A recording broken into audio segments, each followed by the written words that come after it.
ইনকিলাব মঞ্চের মুখপাত্র শরীফ ওসমান হাদি ইতিমধ্যে সন্ত্রাসীদের গুলির ঘটনায় মৃত্যুবরণ করেছেন। ইন্না লিল্লাহি ওয়া ইন্না ইলাইহি রাজিউন। আমার জানা বিষয় হলো, শরীফ ওসমান হাদির এই মৃত্যু কি শাহাদাতের মৃত্যু হিসেবে গণ্য হবে? প্রিয় দর্শক, কোনো মানুষের মধ্যে যদি আল্লাহর সন্তুষ্টি লাভের আশায় মানুষের কল্যাণ সাধনা, ইনসাফ প্রতিষ্ঠা করা, মুসলিম মিল্লাতের চেতনা ধারণ করা এবং মানুষের অধিকার আদায় করার মানসিকতা থাকে এবং সেটার জন্য তিনি যদি লড়ে যান, সংগ্রাম করে যান,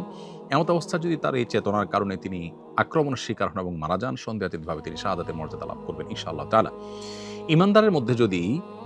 আল্লাহর সন্তুষ্টি লাভের জন্য জীবন বাজি রাখার মানসিকতা থাকে এবং তার অসৎ কাজে বাধা প্রদান, অন্যায়ের বিরুদ্ধে তার প্রতিরোধ এবং ইনসাফ প্রতিষ্ঠার মানসিকতা লালন করার কারণে তিনি যদি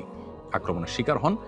তাহলে সেক্ষেত্রে তিনি অবশ্যই শাহাদাতের মর্যাদা লাভ করবেন। সেই জায়গা থেকে শরীফ ওসমান হাদিকে আল্লাহ তাআলা শাহাদাতের মর্যাদা দান করুন, আমরা সেই দোয়া করি। আর এমনিতেই নবী সাল্লাল্লাহু আলাইহি ওয়াসাল্লাম বলেছেন, মান কুতিলা দুনা দামিহি ফাহুয়া শাহীদ। যে ব্যক্তি কারোর হাতে খুন হয়েছে, জীবন রক্ষা করতে গিয়ে তার জীবন খুন হয়েছে, অর্থাৎ সাধারণ ধস্তাধস্তিতে অথবা কোনো ডাকাতের হাতে মারা গেছে, সেও শাহাদাতের মর্যাদা লাভ করেন। তাহলে সেক্ষেত্রে দ্বীনের কথা বা মুসলিম মিল্লাতের কথা বা মুসলিম চেতনার কথা বা ইনসাফের কথা বা মানুষের অধিকারের কথা যদি কেউ বলতে যান মুসলিম হয়ে এবং আল্লাহর কাছ থেকে যদি বিনিময়ে আশা করেন, তাহলে তিনি অবশ্যই শাহাদাতের মর্যাদা লাভ করবেন। অনেকে আছেন যারা বিপ্লবী মানসিকতা ধারণ করেন, তারা অন্যায়ের বিরুদ্ধে সংগ্রাম করেন, তাদের সে সংগ্রামকে আমরা অবশ্যই শ্রদ্ধা করব।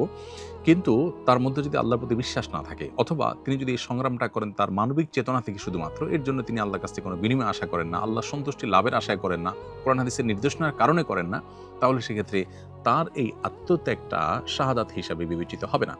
শাহাদাত বিষয়টা আসলে নিয়তের সাথে সংশ্লিষ্ট বিষয়।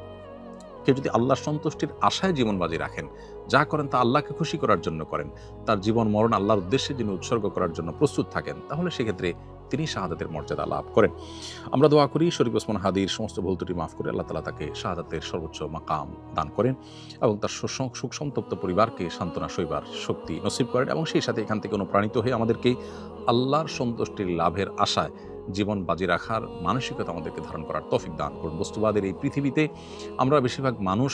দুনিয়ার মোহে এতটা মোহাবিষ্ট হয়ে গেছি যে আমরা প্রত্যেকটা মানুষ শুধু বাঁচার জন্য সংগ্রাম করি এবং মরতেই যখন হবে তখন আল্লাহর রাহে আমি জীবন বাজি রেখে যেন মরতে পারি, আমি যেন অন্যায়ের বিরুদ্ধে কথা বলতে গিয়ে যেন আমার মৃত্যু হয়, আমার মৃত্যুটা যেন শাহাদাতের মৃত্যু হয়, আল্লাহর সন্তুষ্টি লাভের আশায় যেন আমি জীবন বাজি রাখতে পারি,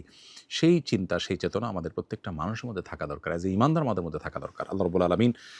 শরীফ ওসমান হাদির ভালো গুণগুলো দিয়ে আমাদের তরুণ সমাজকে ভরে দিন এবং সেই তরুণ সমাজকে অন্যায়ের বিরুদ্ধে ইনসাফ প্রতিষ্ঠার জন্য, ন্যায় নিষ্ঠ হওয়ার জন্য এবং মুসলিম মিল্লাতের কল্যাণ সাধন করবার জন্য এবং